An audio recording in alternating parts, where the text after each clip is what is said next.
a Rosario País, un programa de nuestra Universidad del Rosario que invita a vivir la experiencia a través de proyectos y personajes que se convierten en referencia para un país con ganas de avanzar. Formamos proyectos de vida siempre al servicio de Colombia. Hoy presentaremos 3 importantes casos de éxito. En diálogos con Alejandro Chain, un importante escritor rosarista que le apuesta a la paz. Además, un recorrido por el archivo histórico, descubriendo los libros incunables de esta universidad. Y en la sección En la U, un gran concierto con fines altruistas. Comencemos.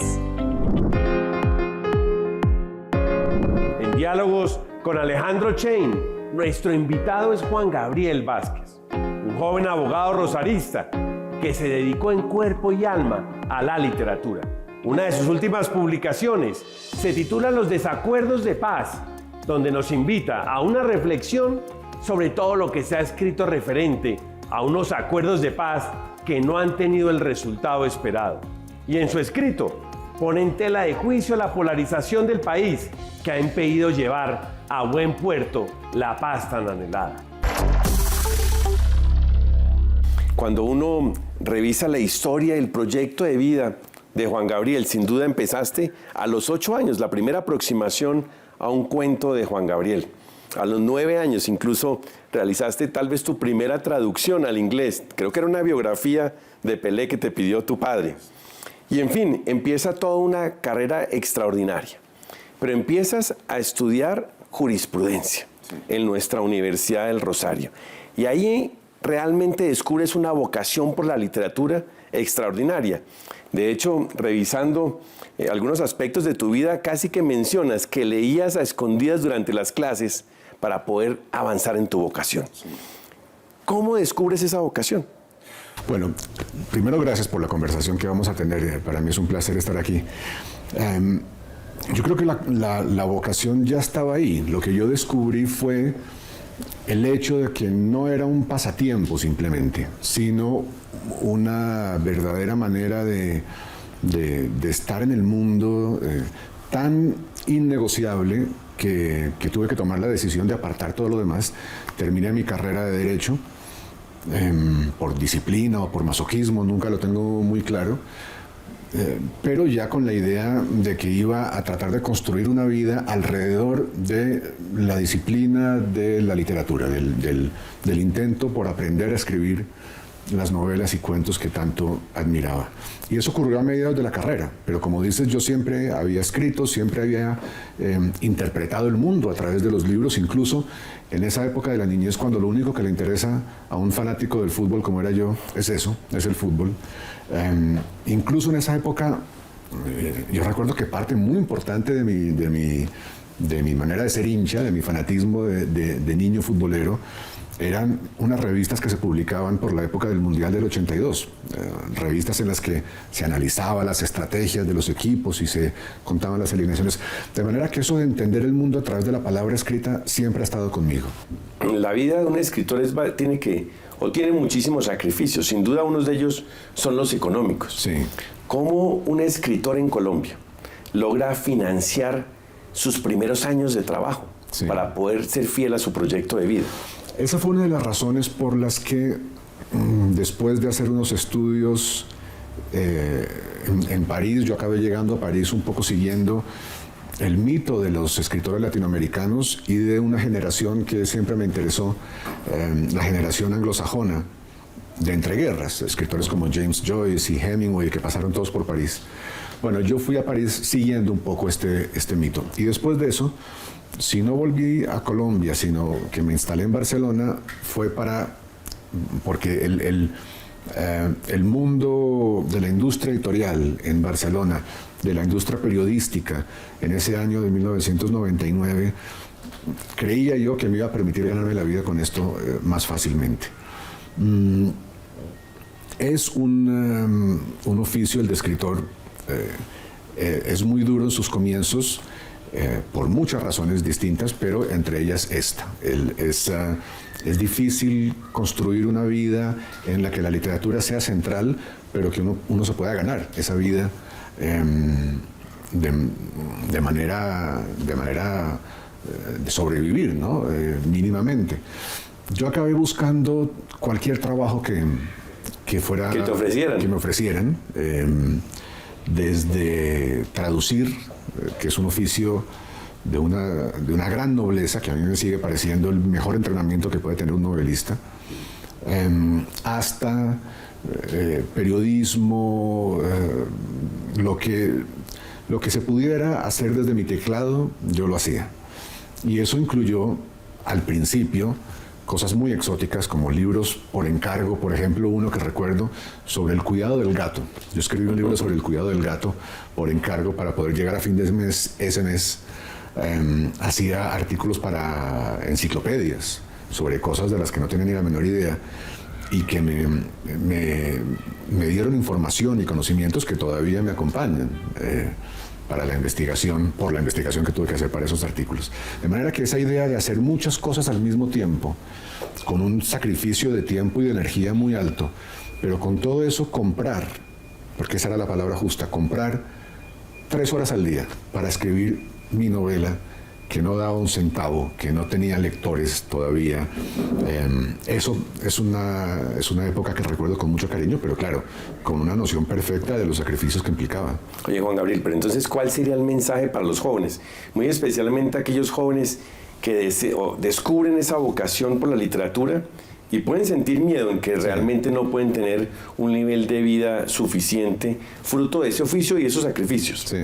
Bueno, el mensaje es, y lo he dicho muchas veces, que no escriban si no les parece absolutamente imprescindible. Escribir, digamos, como carrera, ¿no? Escribir como medio de expresión está muy bien y por favor háganlo. Pero dedicarse a la literatura es algo que solo debería hacer una persona que sabe que si no lo hace sería infeliz. Claro. Oye, Juan Gabriel, nombres como Sara, Magdalena, Charlotte, Andrea, Marianela, ¿tu favorita?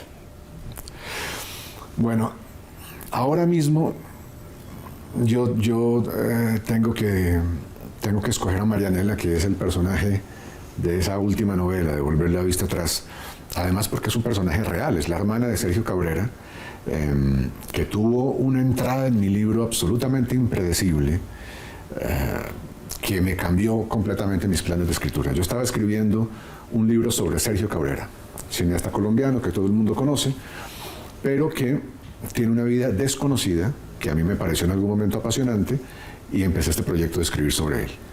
Y a la mitad de la escritura descubrí que siempre a su lado estaba esta figura de la hermana menor que lo acompaña a la China de Mao, siendo adolescentes, casi niños, la hermana menor que lo acompaña en su proceso de radicalización ideológica, que lo acompaña a volver a Colombia para entrar juntos a los movimientos armados de los años 60. La hermana siempre estaba ahí. Y entonces pensé, hay que ampliar un poco este personaje. Voy a hablar con ella, no había hablado con ella hasta ese momento. Voy a hablar con ella y puede que la novela tenga 40 páginas más, pero pues el esfuerzo lo vale para hacer un personaje más redondo. Hablé con ella, colgué con ella una llamada telefónica y pensé, esta novela no tiene 40 páginas más, tiene 200 o 250 páginas más porque el personaje es apasionante. Y ella lleva un poco la energía narrativa, moral también del libro. Es un personaje que a mí me sigue sorprendiendo. Muchos lectores me lo dicen también, que es el personaje que más les gusta. Después de tantas décadas, la violencia permanece. Sí. ¿Qué nos pasa? Pues yo creo que he escrito 2000 páginas tratando de responder a esa pregunta. 2000 páginas de ficción. Todas mis novelas de alguna manera tratan de responder a la pregunta de dónde está la naturaleza, dónde está el origen, la semilla de la violencia colombiana, que es permanente, que ha demostrado una capacidad extraordinaria para reinventarse, para reencaucharse. Cuando se va extinguiendo una de las causas, uno de los combustibles de la violencia, aparece otro. Y para mí es incomprensible. Y trato de explorarlo en mis novelas. Y además creo que es una de las grandes obsesiones de la literatura colombiana. La primera gran novela del siglo XX, en mi opinión, es La Vorágine, y La Vorágine comienza diciendo eso, comienza diciendo: jugué mi corazón al azar y me lo ganó la violencia. Y desde ahí la literatura colombiana ha estado tratando de pensar en esto. Y me parece que no hemos llegado a la conclusión definitiva. La directora de Extensión y Egresados de la Universidad del Rosario, Claudia Dulce, fue reconocida como una de las 10 jóvenes sobresalientes de Colombia en la categoría de Logros y Liderazgo Académico otorgado por la JCI y la TOYP Colombia 2023. Universidad del Rosario, 370 años formando proyectos de vida al servicio del país.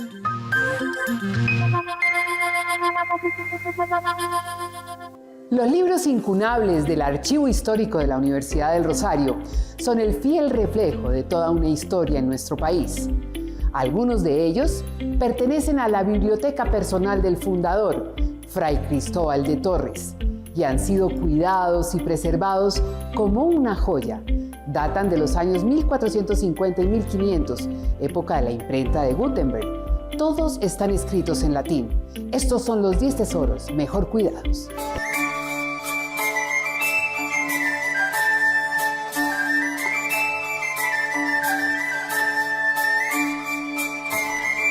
Caius Plinius Secundus Septicio suo salutem plurimam dicit. Frecuenter hortatus es lo que Plinio le dice a su amigo Septicio es que con frecuencia le ha estado pidiendo que reúna sus cartas y que las publique. Collegi non servato temporis ordine, neque enim historiam componevam. Los libros incunables, cuyo significado literal es la imprenta en pañales, son las joyas del Archivo Histórico de la Universidad del Rosario. Impresos entre los años 1450 y 1500, de acuerdo con los años de la imprenta de Gutenberg, representan los impresos mejor guardados del claustro. Las cubiertas de los libros incunables están hechas en su mayoría de pergamino. El pergamino era el cuero de un cordero, secado, tratado, para que fuera la protección del contenido, del papel. Entonces el pergamino era es un material pues increíble porque es impermeable, es flexible, entonces resistía a los viajes de estos libros, ¿no? Hay libros de aquí que tenemos en esta colección que fueron impresos en Alemania, en Italia, que luego pasaron a colecciones españolas y luego llegaron a América, es decir, que son libros que viajaron un montón y se conservan muy bien. Si ustedes ven el contenido y el interior. Estos libros aún conservan las notas al margen en tinta del fundador Fray Cristóbal de Torres y de aquellos privilegiados que podían consultarlos dada su sapiencia del latín. Suponemos que las primeras anotaciones son del mismo Fray Cristóbal, o sea, por la identidad de la letra entre la firma y la escritura de la nota. Muchas veces es un resumen, es una nota textual, a veces es un comentario. Entonces, sí, normalmente encontramos toda clase de anotaciones que nos dan certeza de que estos libros pues, se utilizaban en las cátedras aquí en la universidad. Son notas escritas al margen, donde dibujaban en tinta una mano para develar el pensamiento del consultante del escrito. La temática de estos incunables va desde teología, jurisprudencia, donde se enfatiza el Tratado de la Usura, comentarios a Santo Tomás, clásicos grecorromanos, hasta el pensamiento de la Guerra de las Galias de Julio César. Hay impresión en rojo e impresión en negro. Y esto es interesante porque los demás incunables, en su mayoría están impresos en una sola tinta, en tinta negra. Este incunable tiene algo que podría ser el ancestro de una portada. Es decir, el primer folio dice Commentarius Caesaris. Es una portada y los incunables no tenían portada. Como vimos con Plinio, el incunable arranca diciendo nombre, autor y el texto de una, o sea, sin una portada. Aquí hay algo que ya podría indicarnos que los impresores estaban pensando en la necesidad de que los libros tuvieran una portada.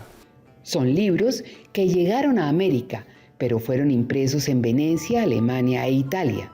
Todos están escritos en latín y la estructura se limita a un íncipe, es decir, a un párrafo inicial, todo el relato y al final un colofón donde se informa el año en que fue escrito, el autor y el lugar. Los libros carecen de índice y las letras capitales de inicio de los párrafos son plasmadas a mano. Parte además de su valor es que el tiraje de estos escritos era muy corto. De hecho, existen 2 carátulas con dibujos de la imprenta que explican cómo se elaboraron. Esta es de 1512 y esta es de 1563. Nos muestran cómo es la elaboración de este libro antiguo. Podemos ver el cajista, donde está organizando cada uno de los tipos que van a ir en esta plancha que va a ser posteriormente el libro. Acá tenemos la persona que entinta estas planchas y acá la persona que se encarga de hacer la fuerza para hacer la impresión de cada una de las hojas del libro. El Archivo Histórico de la Universidad del Rosario conserva 10 libros incunables que corresponden no solo a la biblioteca personal del fundador de la universidad, Fray Cristóbal de Torres, sino también del rector Rafael María Carrasquilla. Que él fue rector entre 1890 y 1930, es decir, fue rector por 40 años. Él era bibliófilo, le encantaban los libros y las colecciones y las antigüedades. Entonces, entre su colección tenía varios libros incunables que pasaron al archivo histórico y los conservamos aquí y los ofrecemos a los investigadores y a todos los que quieran aprender de estos libros. Hoy, los incunables representan un gran valor para una biblioteca universitaria. En Colombia, solo existen aproximadamente unos 100 entre la Biblioteca Luis Ángel Arango, la Biblioteca Nacional, la Universidad del Rosario y otras universidades. Hoy, estos libros son consultados por investigadores históricos que con ayuda de guantes de nitrito descifran los textos que hace más de 4 siglos eran las temáticas de los estudiantes de la Universidad del Rosario y de las élites intelectuales de la época.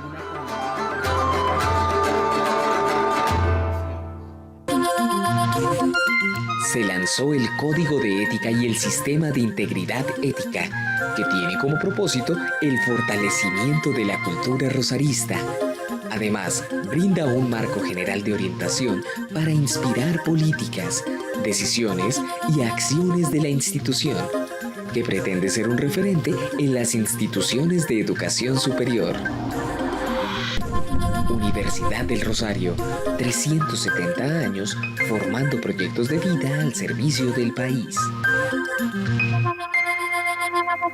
La dupla Cali y el Dandy, del género urbano y pop, amenizaron el UR Festival, un concierto organizado por los estudiantes de la universidad para recoger fondos y poder otorgar becas. Así fue el concierto de Alejandro y Mauricio Rengifo.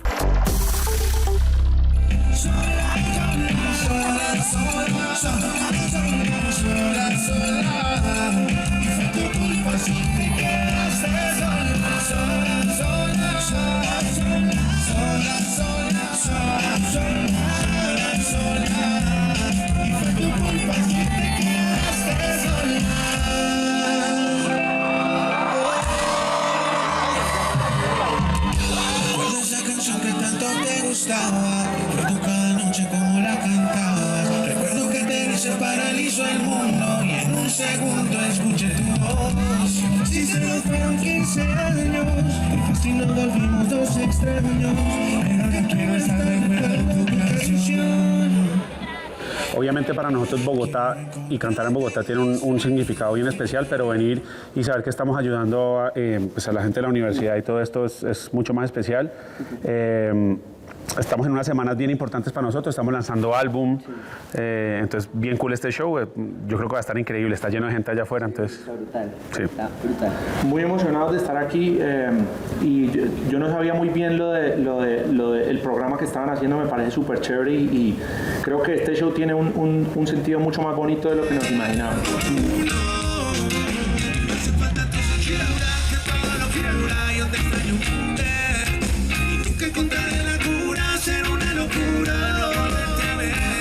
Si yo no te vuelvo a ver, oh no, yo me voy a enloquecer, oh no, me hace falta tu cintura, que toda locura, yo te extraño mujer, y lo que encontrar en la cura, ser una locura. ¿Cuánto se demoraron organizando, preparando, produciendo? Muy poquito. ¿Sí? No, ella un día.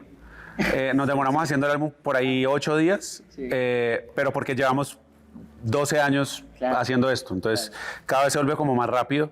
Siempre tuvimos o sea, la diferencia entre trabajar y producir para otros artistas que para Cali y el Dandy es que siempre tuvimos obviamente esa inseguridad que uno siente de esto que voy a sacar si es mío, me tiene que importar un poquito más todo esto, pero uno va aprendiendo que si el trabajo está bien hecho no hay que sobrepensarlo tanto, que uno tiene que seguir el instinto que uno tiene. Entonces, qué cool como seguir esa iniciativa como tan primitiva que uno tiene en la creatividad y fue un álbum rápido, la verdad.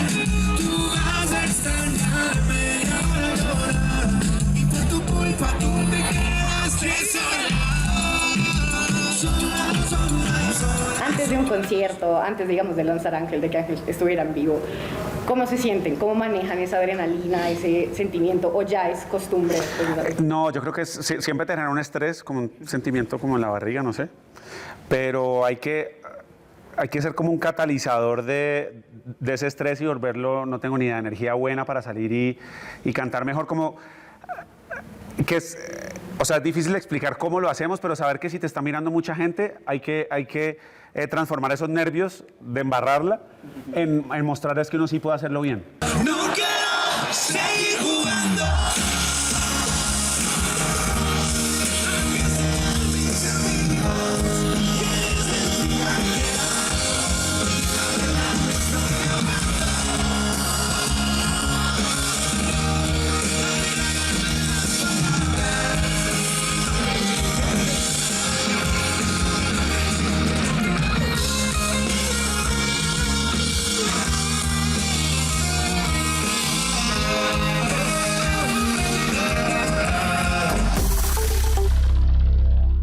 Volveremos el próximo domingo con 3 casos de éxito en un Rosario País.